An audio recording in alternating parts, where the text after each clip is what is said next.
Hey guys, Salome here. Welcome back. Today I decided to make a video about top 5 worst films made in 2021. Now, of course, I have to say a huge disclaimer. I respect all these filmmakers that I'm going to speak about. And in no way I think that these films shouldn't have been made.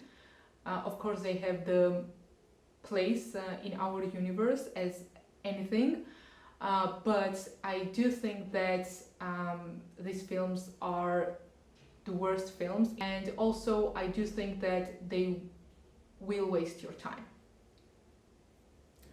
I said it.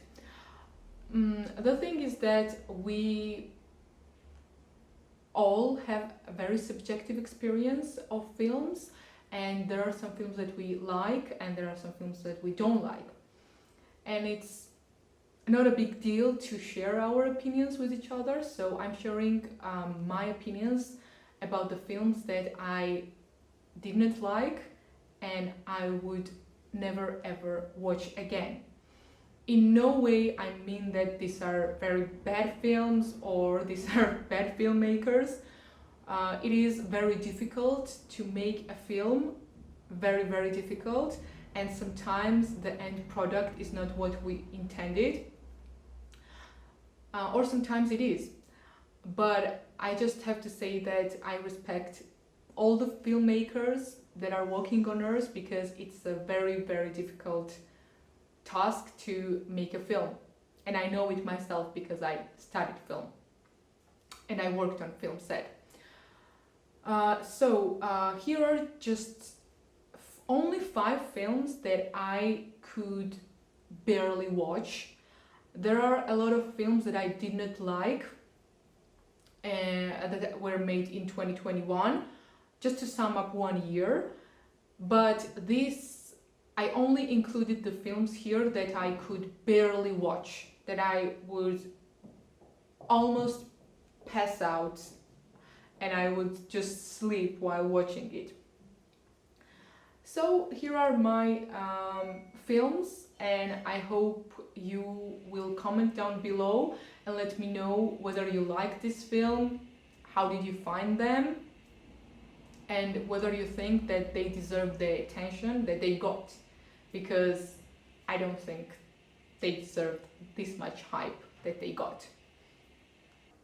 Okay, so the number 5 film that I didn't like, and I expected a lot more because everyone talked about this film in 2021. Every international film festival paid a lot of attention to this film. It got 73 wins and 95 nominations worldwide, and it even got an Oscar. I don't know. So the film that I'm talking about is Drive My Car. It's a Japanese film made by director Ryusuke Hamagachi. Well, I will butcher a lot of names here, but bear with me. So this is based on the story of world celebrated Japanese writer Haruki Murakami. And he's a wonderful writer, I have to admit. But let's ask, what's the main thing I didn't like in this film? Well, everything. First of all, it is really difficult to transcend literature into film. Something that's profoundly wonderful in literature can be really crappy in film, because film aesthetics has its own language, and you would think that something that's already written would serve you as a script, but it's not like that.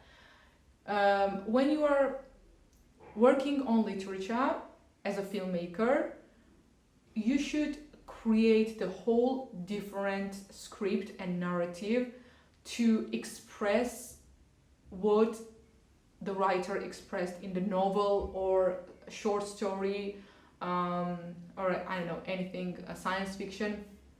So here, my main problem is that it's my impression that during the whole time, up to 3 hours, this film lasts 3 hours.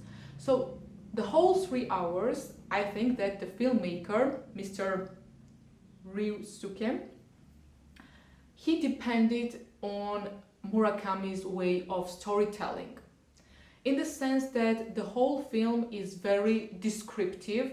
It goes as literature, and unfortunately it does not transcend to film language. And it's very bad because when you watch it, the film doesn't have the life of its own. You can feel that it goes as literature, and it makes the film very dead and passive and very lifeless. So although the story is very interesting, and I'm sure all of you who are watching this video already know that the story follows the celebrated actor and director who is dealing with the wife's death, and meanwhile he got the job to direct Chekhov's Uncle's Vanya in a theater. And the whole story is around this man who discovers his wife and his wife's passions, life, love stories after her death. And he meets this young woman who is his driver while he is working on Chekhov's story. And the relationship between the woman driver and this guy really unfolds and helps this man reflect on his wife's death. And the story itself is amazing because I love this type of narratives where two people meet and they help each other undergo through their own traumas. It sounds good, the story is good, the actors are good, it's Japanese, so it has this foreign taste, but because the filmmaker fails to select a very lively scenes and very correct dialogues, the film becomes very lifeless and monotonous, and you cannot really feel on your body the pain that these characters are undergoing. So for me, the expectations when I read the synopsis was great and I loved how it read, but when I watched the film, I never got the cinematic experience that this film had a potential to give me. And I think that if the filmmaker worked really hard and if he was not lazy, well, I say lazy because he selected a very predictable scenes, the dialogues that are already written in Murakami's story, and because he followed this literature narrative, I think that the film in the end was failure. It got an Oscar, but it doesn't prove anything for me.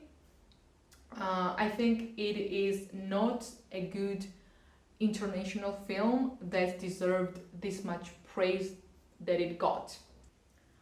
The next film that I'm going to talk about is also the film that reads good and it has everything you would think, but unfortunately it doesn't give you the cinematic experience that you are going to the cinema for.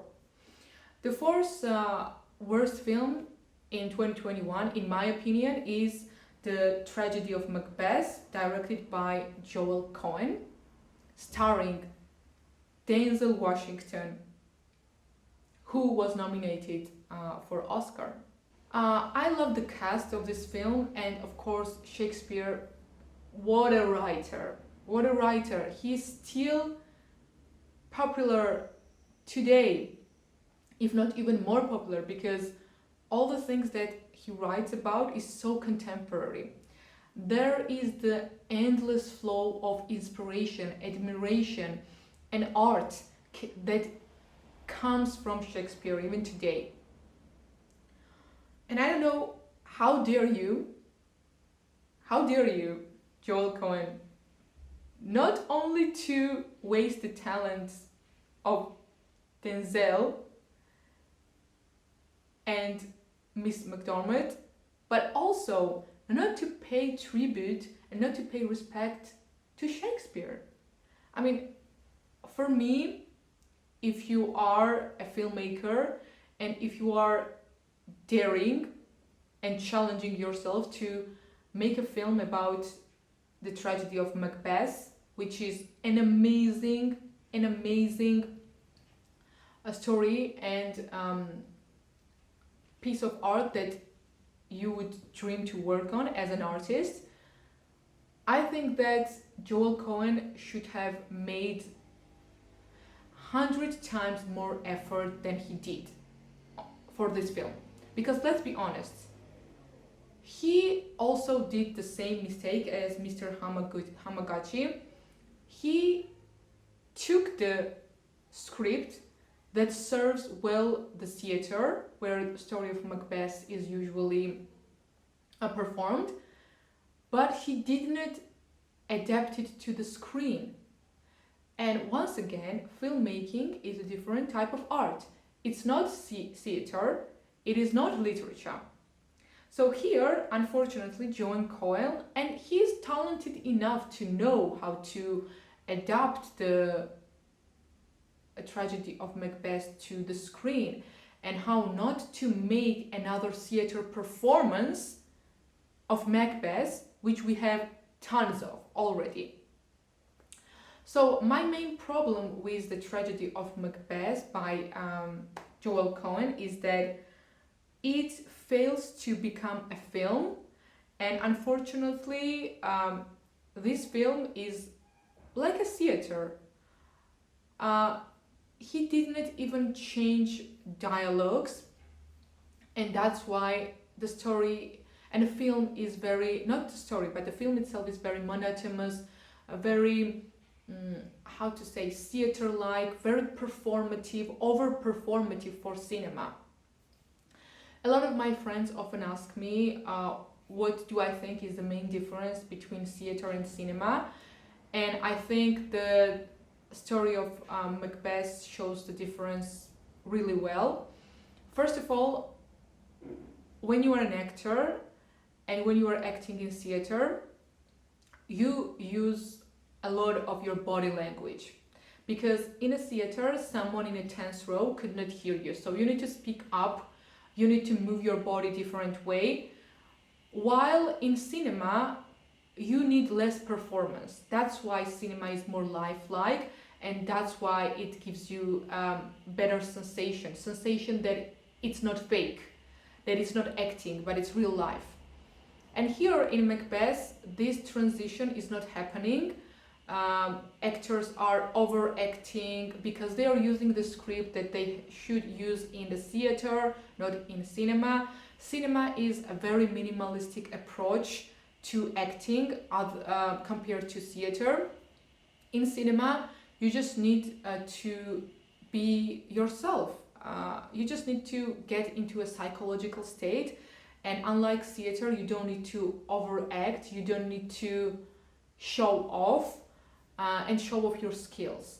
You just need to be. So cinema is very, very lifelike, and I would use the word more authentic way of showing you things than theater, in my opinion. But the tragedy of Macbeth, directed by Cohen, is such an, I don't even know what to say, because I think that we have 100 Macbeths already that are like Cohen's Macbeth.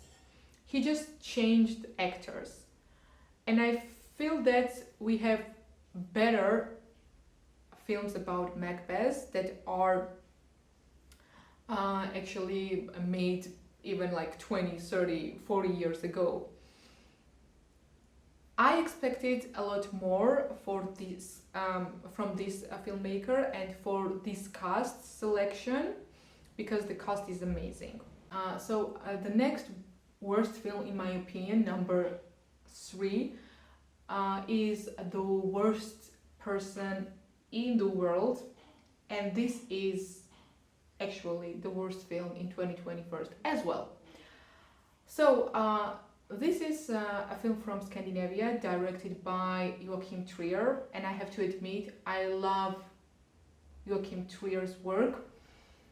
His film Oslo 31st of August is one of my ultimate favorite films, and I have a soft spot to Scandinavian films because I studied in Oslo, and I really love the naturalistic way of filmmaking that they have. I love their way of directing and looking at human body and human struggles. I love films by Östlund, Winterberg, Trier. So I expected a lot more from these films, and I know that some of you may say that, you know, you were disappointed because you expected a lot. Believe me, no. I always give a lot of credit to filmmakers, because once again, I know how hard it is to make a decent film. But I think the main factor in The Worst Person in the World, and why I did not like it, is that here Mr. Trier tried to Americanize the film, in the sense that it has a very individualistic approach. Everything goes around one person, and here the story follows a young woman, Julie. Well, anyway, yes, and Julie is a young woman who is struggling in her life. She's trying to manage her love life, her career path, and she doesn't know where she is. She doesn't know where to go. So she changes, or he tries to adapt to the needs of the world, and at the same time adapt to her own inner desires. And the story, once again, reads well on paper, but on screen it's just a disaster. There are some serious mistakes in these films, in my opinion. There are some mise-en-scenes that have no place in the film, that serves no purpose at all. And I have to admit that, unlike any other art, filmmaking is a very precise art. So we need to be very limited as filmmakers to select the most precise and particular scenes that serves the story exclusively. And there are a lot of scenes and characters here that don't serve the whole vibe and the purpose of the film. That's why the film for me is very, how to say, I had the idea and I had the impression that Mr. Trier filmed a lot, and then in the end he couldn't let go these scenes that he could have let go, and it would be better for the film. So I think that the story and the whole adventure of Julie could be filmed really well if it was more minimalistic and Scandinavian than Americanized. What I mean by Americanized is that there is, for example, one scene that so everything freezes and all the people freeze, and then Julie starts to move. She's the only person who can move, and I don't really understand why Trier needed this move and this trick, because it didn't serve any purpose. It was just like, what are you doing, man? I could barely finish the film. Barely. It lasts more than 2 hours, and it is just such a confusing film. All the time I was trying to make sense what the film is about. What is it about? Because a lot of things are happening to this person and nothing is open, nothing transcends to a bigger feeling that you need as a cinematic experience. So everything is very superficial for me. It doesn't go deep enough to make you feel the pain of Yulia, the pain of a young woman trying to find herself in this world. This is such a big topic, guys. This is such a big and beautiful topic. It's so difficult for me to explain why I found this film boring and superficial, because as we watch a film, no matter how we dissect and dismember mise-en-scenes, film is how to say, the whole experience. So you cannot say anything about the characters separately, or places separately, or the dialogue separately. Film is a united experience. So I really recommend you watch all these films, maybe the first half an hour, to get the vibe of what I mean. Because yes, it's very difficult, because to be honest, most of my friends liked many films that I didn't like, and especially The Worst Person in the World. I know that at least 3 of my friends like it and find it very insightful, but I think it's superficial. So yeah, I think that Trier had a lot of potential based on his previous films. His previous films I love, but here, maybe because he tried to make it more, I don't know, mass production or mass pleasing or more commercial, more Americanized. But certainly his previous films are more private, more, how to say, they have a more delicate approach, and I really appreciate his previous films. But this one, it was just an average film, you know. I didn't like it, and I don't think that it deserves the attention it got. Here, the main actor, Renate, yeah, she got Cannes for Best Actress, and I certainly don't think that this film deserved that, because for me it's a very mundane, average film based on some cliche struggles of a woman. Of course, I don't mean that the story itself, how it reads, is very attracting, and I can relate to the young person, young female who's trying to find her path in this life. I can relate to that. But the way this film is made, it's certainly more cliche than original and innovative way of giving you the essence of what it's like to struggle and what it's like to really know what you want. Unlike this film, the film that I really love and is about the same type of struggles is film by Bruno Dumont, France. And I can compare France to The Worst Person in the World, because I think they are about the same story, a story of a young woman who is trying to find her place in her life, and then some things happen to these women and they change the way they think. Bruno Dumont creates a wonderful film and he succeeds, and France is one of my all-time favorite films, while Trier doesn't succeed and his character is very superficial for me, very on surface, floating, and doesn't go in the get in the end. That's why this film, The Worst Person in the World, is just a regular film, and France is a magical film. So I suggest you watch both of these films, France and The Worst Person in the World. Well, I don't like to compare films, but they are about the same things, and you can get the essence of what it's like to make a lifelike film and lifeless film.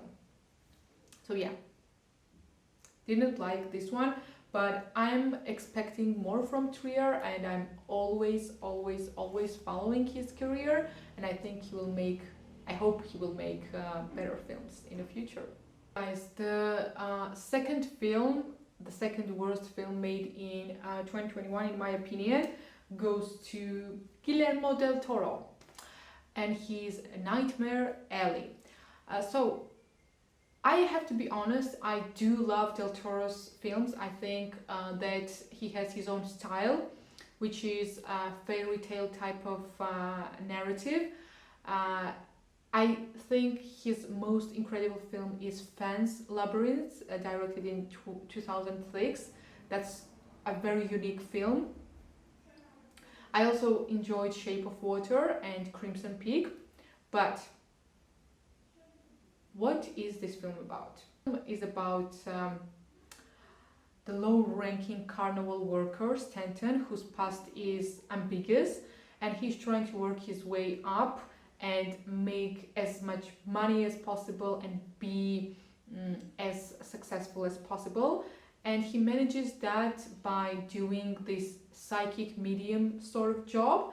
And he's a charlatan, and he deceives people with tricks, and he lies to people that he can, predict future and reflect on the past. So the film follows Stanton, the main protagonist and character, performed by Bradley Cooper.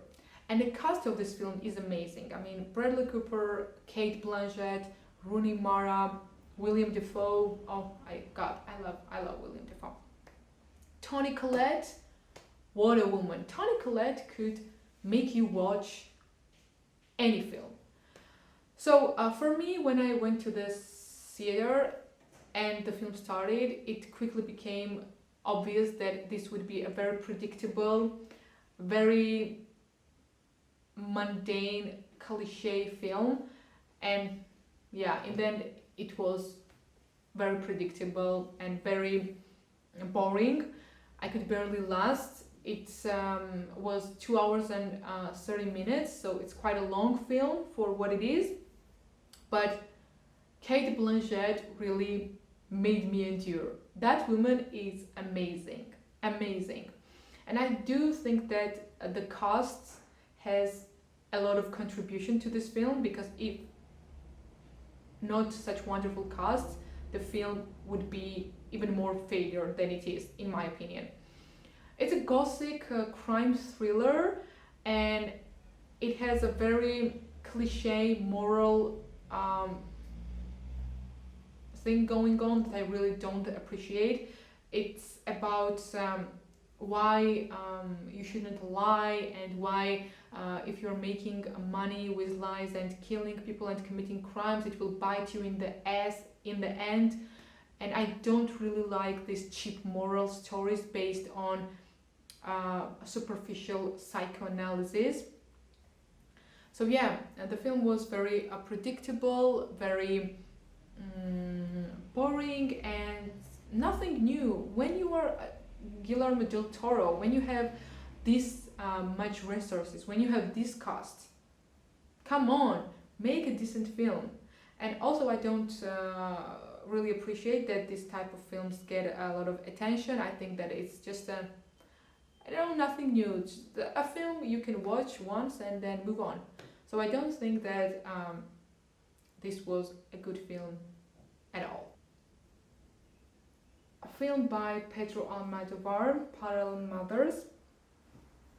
I don't even know how to characterize this film without shaming it, because I really didn't like it. And I think that it's just a telenovela. It has nothing to do with filmmaking. The story follows the film follows the story of two mothers who give birth in the same hospital, and their children are swapped somehow.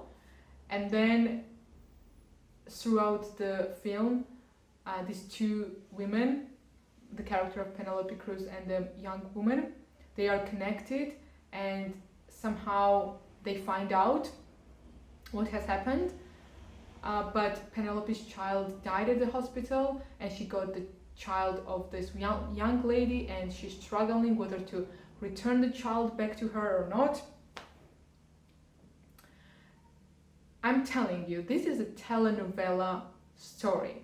It's not the... I mean, you can even make a decent film, but the way Almodovar films it is step-by-step telenovela. I don't know how else to characterize this film. When I started watching it in the cinema, I couldn't even believe the techniques that he used. He couldn't step up the game even a bit and distance himself from telenovela and join the film. So yes, it's just a very... I don't even know how to say. It's a film that you turn on while cooking your dinner and you don't pay attention to it. That's what we do with telenovelas. I don't think that it deserved the attention, the international attention that it got. Is no more important than any other Brazilian, Colombian, Argentinian telenovelas that are going on every day and playing on the TV of most housewives in the world. This is a film where everything turns out to be okay. This is a very happy end type of film, and it is so cliche and such a telenovela that Penelope, her character, even gets pregnant in the end. So it's not a pink film, it's a hot pink film. So it yeah,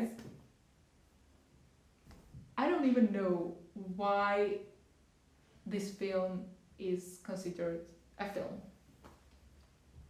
So guys, that was it for the top 5 worst films made in 2021. Once again, respect to all filmmakers in the world. I think that there are more wonderful films in this world, and we shouldn't waste time on such films. So comment down below what did you think about my list. Thank you for joining. Don't leave hate comments.